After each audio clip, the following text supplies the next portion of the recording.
everybody. Okay, we're back for part 2 of our lesson on the cardiovascular system, focusing on the heart. Okay, so previously we learned how the heart functions, how it can produce its own electrical activity through the autorhythmic cells, which are our pacemaker cells at the SA node, the AV node, and all the cells that connect. And then those APs get passed to the cardiac contractile cells, the muscle cells themselves. And those APs run along the sarcolemma in order to do similar to the skeletal muscle and induce that sliding filament theory. Okay, so make sure you go back and review the similarities and differences between skeletal muscle and cardiac muscle. Okay, but now we're going to finish our talk about the heart by putting everything kind of together. The whole point of your heart is to contract and create that pressure on the chambers inside, the atria and the ventricles, to put pressure to push the blood out through the blood vessels, through the major arteries. Okay, and so that is called cardiac output. Okay, how much blood is actually ejected by the ventricles every minute? Okay, cardiac output. So we can abbreviate cardiac output with the CO. Okay, we're not in chemistry class at the moment, so this is not carbon monoxide. This is cardiac output. Okay, later on we might actually look at carbon monoxide, but we won't be talking about cardiac output anymore, so you shouldn't be confused. Okay, so cardiac output, again, is the volume of blood, how much blood is ejected by your right and left ventricles every minute.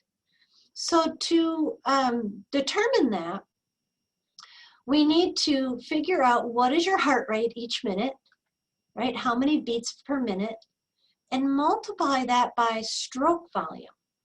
Stroke volume is how much blood is ejected by, and mainly it's the left ventricle we're concerned with, how much blood is ejected by the left ventricle with each beat.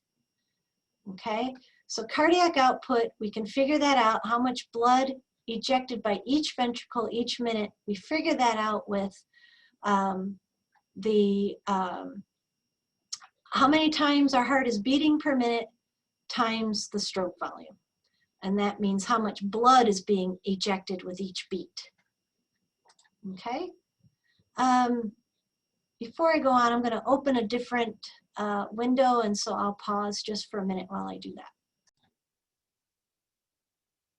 Okay, so I'm back through the magic of recording and through the magic of Zoom, and you can see my screen change because I wanted to put some numbers on what we just learned about cardiac output. Okay, so again, remember that cardiac output is the heart rate times stroke volume. Okay, what does that mean? Well, your heart rate, HR, is how many beats occur in a minute. Okay, so we've been using all semester 70 beats per minute. Okay, so I'm going to take that and I'm going to put that down here. Okay. Now we want to multiply that by the stroke volume. Oops, look at that. By the stroke volume. Stroke volume is measured in milliliters per beat. Remember, stroke volume is how much blood the left ventricle ejects every time it contracts.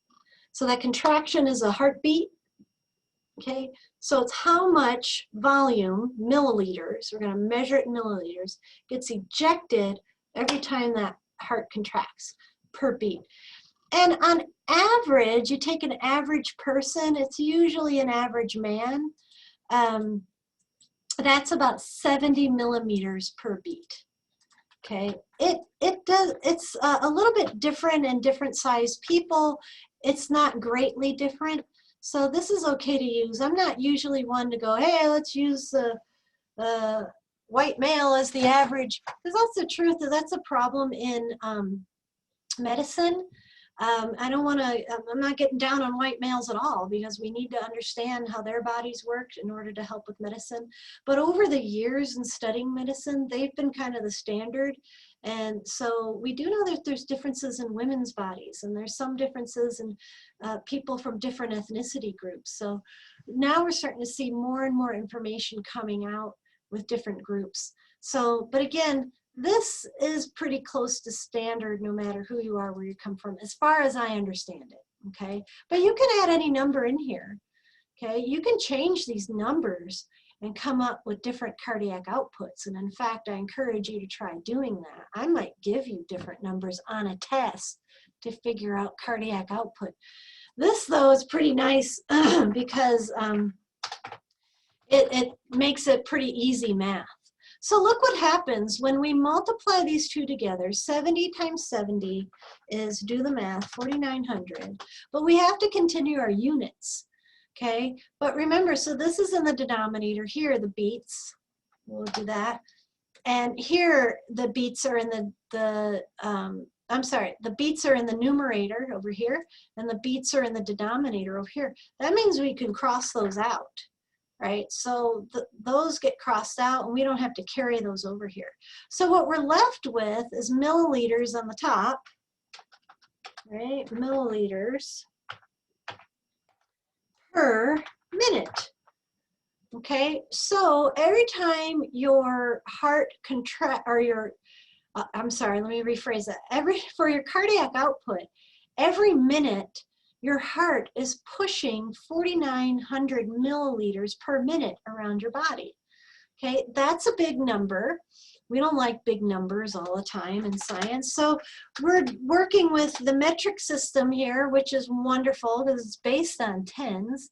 So we can convert this to liters pretty easily, because this is in milliliters, so that means there's 1,000 milliliters per every liter. So I can just divide this by 1,000. Okay, let me do that and divide it by 1,000. Oops, I gotta get rid of. Stop with my underlining.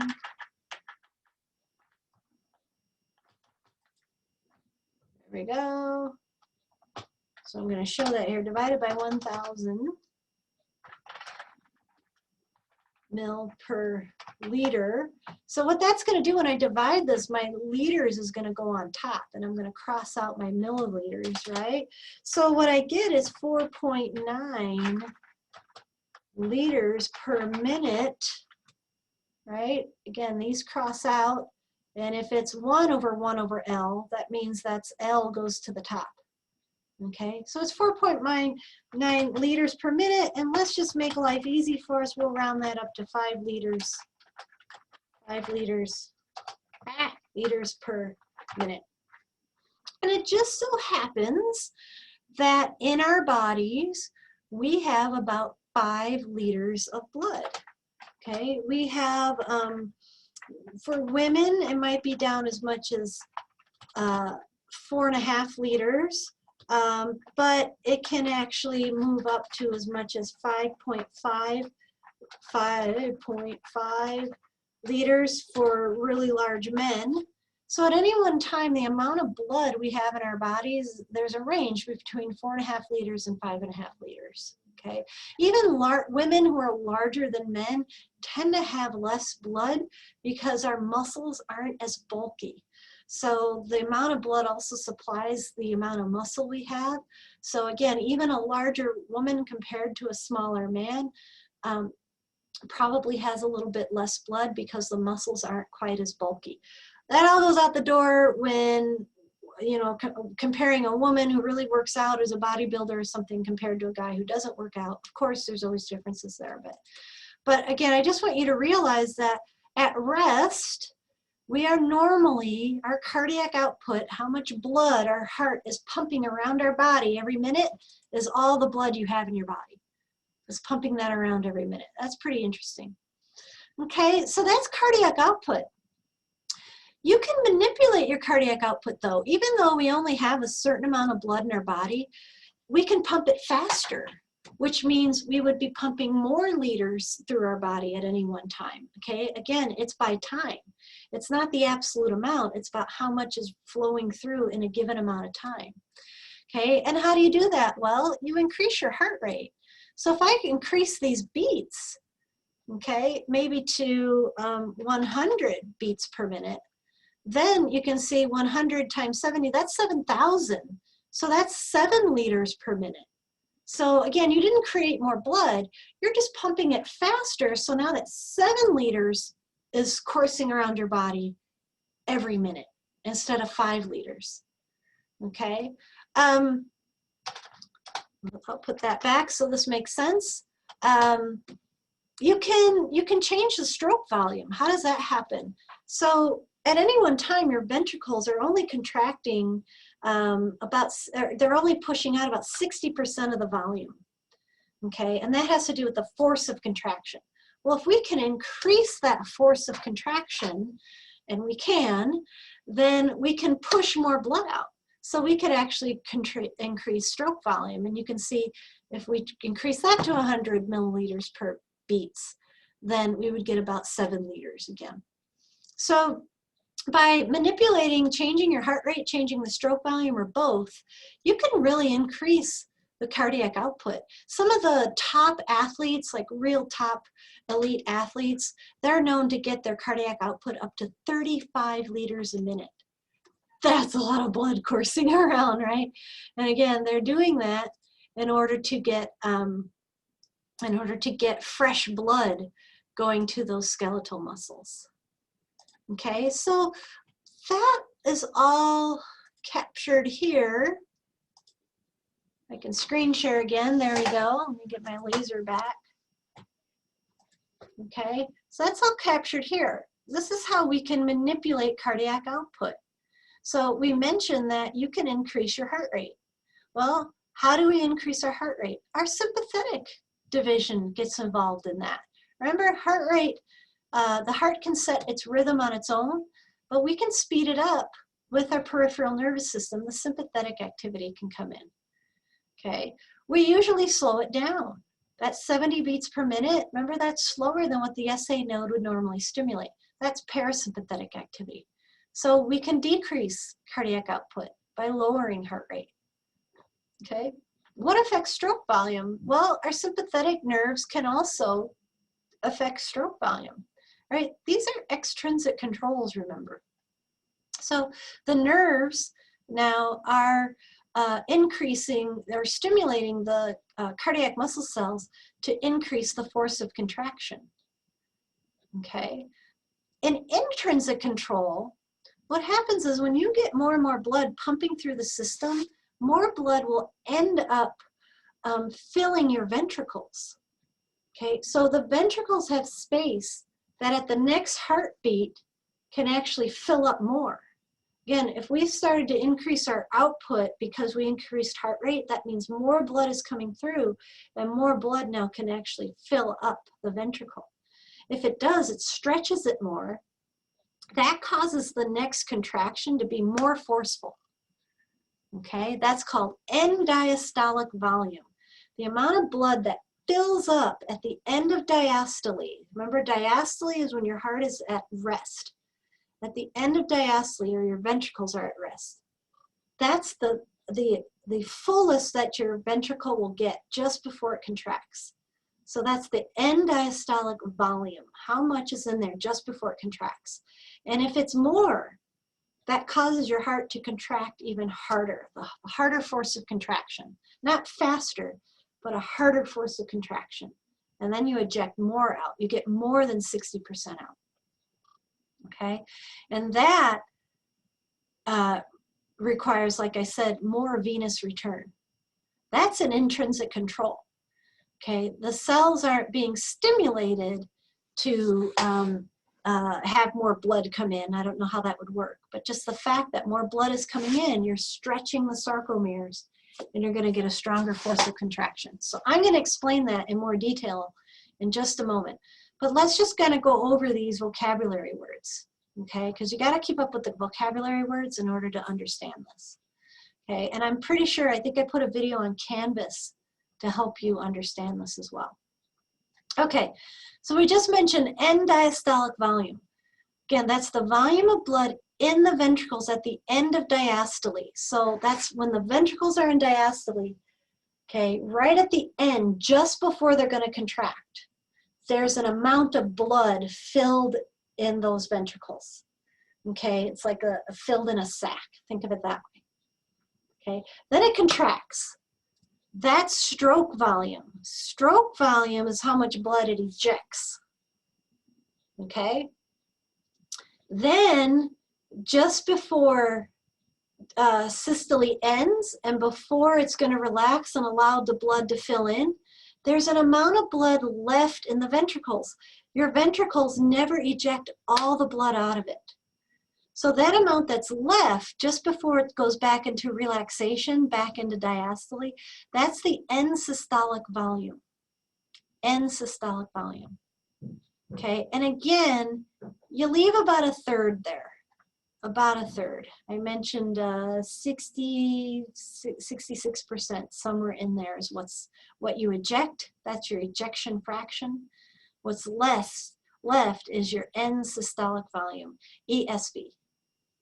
Okay, we might abbreviate end diastolic volume as EDV.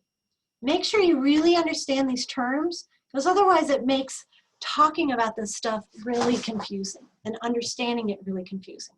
So again, rewind this, go over it, and make sure you understand those terms well. Again, the video on Canvas can help as well. All right. So again, we can manipulate stroke volume because it's determined by how much blood fills the ventricle when it's returned by the venous system. Okay? Sympathetic activity can work on this as well. But the intrinsic control is just the amount of blood coming back through the veins. So again, if we've increased our cardiac output by increasing the heart rate, more blood it's coming through per minute. And so that means that more blood will actually end up filling the ventricle at any one time. Okay. So how does that work? Let's look at this intrinsic control. How does that work? How does just because it fills up more, how does it get a stronger ejection fraction? Okay, well that is a concept known as Frank-Starling law of the heart. And this is actually related to length-tension relationship. Okay, what you just learned about skeletal muscle. Okay, so what does Frank-Starling law say? It states that the heart normally pumps out during systole the volume of blood returned to it during diastole. What does that mean? That just means during diastole, if more blood fills the ventricle, then more blood is going to be ejected. Again, it usually leaves about a third, but it pumps out more if it ejects, if it has more in the first place, right? So this is a relationship between end diastolic volume, EDV. So again, at EDV, it's during diastole that the ventricles fill, okay, and stroke volume, the contraction. All righty? Okay, how does that work? EDV has to do with what's called a workload or preload. Okay, preload is how much blood is filling the ventricles. So you're preloading it, right? I can preload it with a little bit of blood. I can preload it with a lot of blood. The walls of the ventricle are going to stretch, okay? How much does it stretch just prior to contraction? Okay, so how much it stretches dictates how much of stroke volume occurs, right? So stroke volume is directly proportional to the preload and contractility. The more blood that enters, the more stroke volume, directly proportional. If this is more, this is more. Contractility, if it's a strong contraction, that means more blood is ejected, stroke volume. Okay, stronger contraction gives more stroke volume, proportional. Okay, directly proportional. So that strength of contraction varies with EDV. Okay, now total peripheral resistance can impede the injection. And we have total peripheral resistance because we're pushing blood out of a large chamber in the heart into a smaller aorta. Aorta is a big blood vessel, but it's smaller than the chamber of the heart. We're squishing blood down into it. That's resistance. And then the aorta branches into a smaller vessel, and a smaller vessels and smaller vessels. All of that is resistance. Okay, the length of all those blood vessels means blood is hitting the walls as it's running through. That's friction. Friction is resistance. It slows the blood down.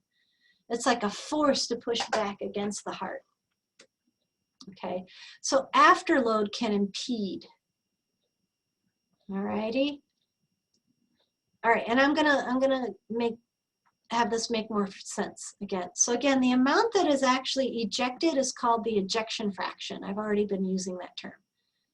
Normally it's about 60%. And doctors can see that by an ultrasound looking inside the heart. They can actually see how much blood gets squirted out. Okay, and so if this is different, then they're going to look at these different things. They're going to look at total peripheral resistance. If you're ejecting less than 60%, most people, there's an increase in total peripheral resistance. Remember, if a blood vessel is this big, right, that only allows a certain amount of resistance. Let's say it builds a plaque on the inside. Now the opening is this big. That's more resistance. So if the ejection fraction is actually less than 60%, that's probably the first thing your doctors will think about. Do you have hardening of the arteries? Do you have atherosclerosis? Okay, so let's look again more at this ejection. How can the stroke volume be directly proportional to the preload or to EDV? Okay, again, Frank-Starling law tells us that. This is just another way, you know, I don't even like this slide, but this is just another way of showing that graphically. So what it's showing you is that this is the ventricular end diastolic volume. So this shows you the more volume there is, the more stroke, or the more EDV, the more stroke volume. Okay, but you can then skip over to this one if you even produce even more EDV, and maybe that's because we increased heart rate or something. You're going to get even a higher stroke volume, and so on and so forth. So again, what's happening inside of the contractile cells that's making this occur?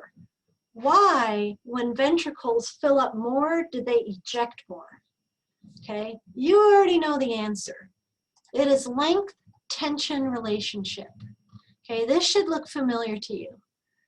Okay, remember, cardiac muscle cells also have sarcomeres just like your skeletal muscles. And we said when you stretch your skeletal muscles, that puts your sarcomeres in an optimal length to develop the more tension.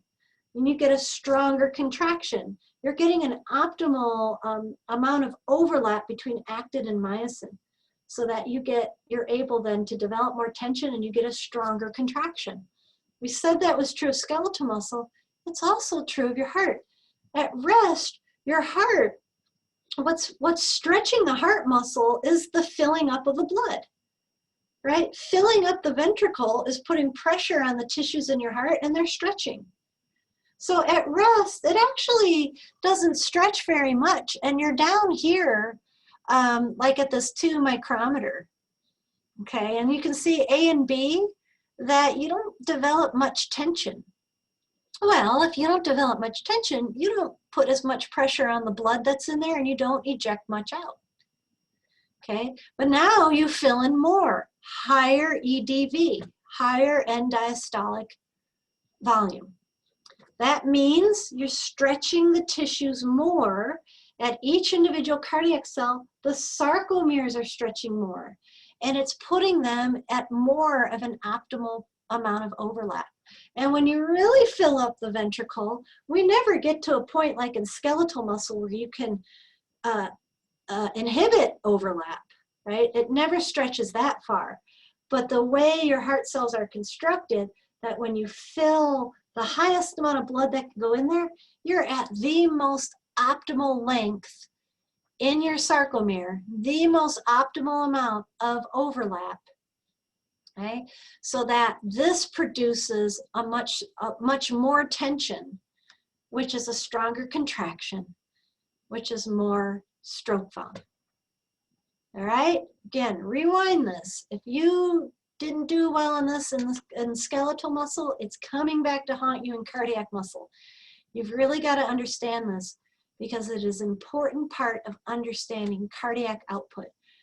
Understanding how we increase heart rate is pretty easy, but this is how we increase stroke volume, okay, by increasing the EDV. It's directly related, which is related to venous return, having more blood get returned back to the ventricle. All right, so that's an intrinsic control. Nothing had to stimulate more blood. It's just more blood filling the ventricle. That's intrinsically controlled.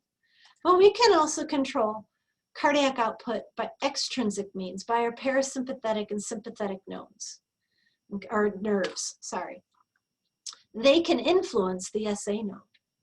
Okay, so parasympathetic, that's your vagus nerve, slows the heart rate. So stimulation from the vagus slows your heart rate. Sympathetic stimulation speeds up your heart rate. Okay, so you have other nerves, little nerve fibers that come out. Well, how do we do that? How does that happen? Well, we already know, so this is on the autorhythmic action potential.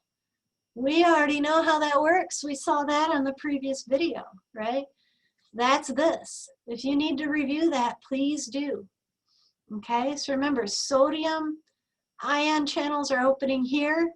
We reach threshold, that opens calcium channels. Those close, potassium channels open, we repolarize. Going back down to the hyperpolarization opens our sodium funny channels. It's a voltage gated channel, automatically opens them, and we start another stimulation. Okay, so norepinephrine and epinephrine, so you should see that right now and you go sympathetic, right? So this is sympathetic stimulation here because the neurotransmitter being used is norepinephrine and epinephrine, okay, at the postganglionic cell. What they do is they open those funny channels. I think I forgot on the previous video, those funny channels are also called HCN channels, those voltage-gated sodium channels. Depends on which book you're reading. They'll either call them HCN or funny. Either one's correct, okay? So they can actually open those channels, which is what you see here. So if they open those channels, more sodium comes in. And if more sodium comes in, you reach depolarization faster, okay? Because it doesn't take as long to reach threshold. It takes a much shorter time to reach threshold. You hit -50 much more quickly, okay? So that's the sympathetic nerve effect. You can see compared to the upper one, you're increasing the number of APs coming, which is going to increase the heart rate, right? In parasympathetic, remember parasympathetic, postganglionic fibers, that's ACH. ACH opens potassium channels. So ACH affects those voltage-gated potassium channels. So it allows more potassium to leave more quickly. So your repolarization actually counters the sodium influx. Okay, so more repolarization, I shouldn't say repolarizes more quickly, but you've got more positive ions leaving than you have positive ions entering, right? I'll say that again, more potassium, which are positive, leaving outflow, than sodium, which is positive, coming in. Okay, so it's going to be harder to reach threshold when that happens. Takes longer to reach threshold than even at a normal situation. So it slows it down. Okay, make sure you understand how sympathetic and parasympathetic innervation can speed up or slow down heart rate, acting on our pacemaker cells or our SA node. All right, again, I'm just going to relate it back to muscarinic receptors because here we're inhibiting, we're slowing down, and that's because we're opening potassium channels. That happens at a muscarinic ACH receptor. We know they're not nicotinic receptors because it's inhibiting, it's slowing it down. Okay? All right, almost. So where does all this happen? Again, it has to be, our sympathetic and parasympathetic are controlled by our central nervous system. So that happens in the medulla oblongata. We have a cluster of neurons in the brainstem, in the area of the medulla oblongata, called the cardiac control center. Okay, so they can, the sympathetic endings end there and affect our atria and ventricles. And then they can stimulate strength of contraction too, not just heart rate, but the strength of contraction too, affecting SV, stroke volume. Okay, but again, so that would be extrinsic control. That then causes more filling, which is going to be like a positive feedback to cause more an intrinsic control, with the EDV being directly proportional to this, just what we just talked about. All right. All right, so all this activity of your heart, right? They've got mitochondria, they're making ATP. It's just like in your skeletal muscles. So they need a lot of nutrients. They need a lot of oxygen. Well, it seems like, well, yeah, there's blood flowing through your heart. No problem. There's a lot of oxygen and nutrients coming through. Well, no, it's not working through the blood flowing through your chambers. Remember, that's lined with endothelium, so it doesn't really nourish the heart from the chambers. So it has its own circulation called coronary circulation. Okay, so you can see here that from the systemic side, from the left ventricle, you've got the branch in the aorta, which goes to your body, but also your coronary arteries branch right off of there. It's the coronary arteries, as they branch and branch and branch, that are supplying the heart muscle itself with the nutrients that they need. Okay, but what happens is when the heart is in systole, it's contracting, it actually compresses the coronary arteries. So the heart, when it's working, gets less nutrients and oxygen, but it gets most of its blood supply during diastole.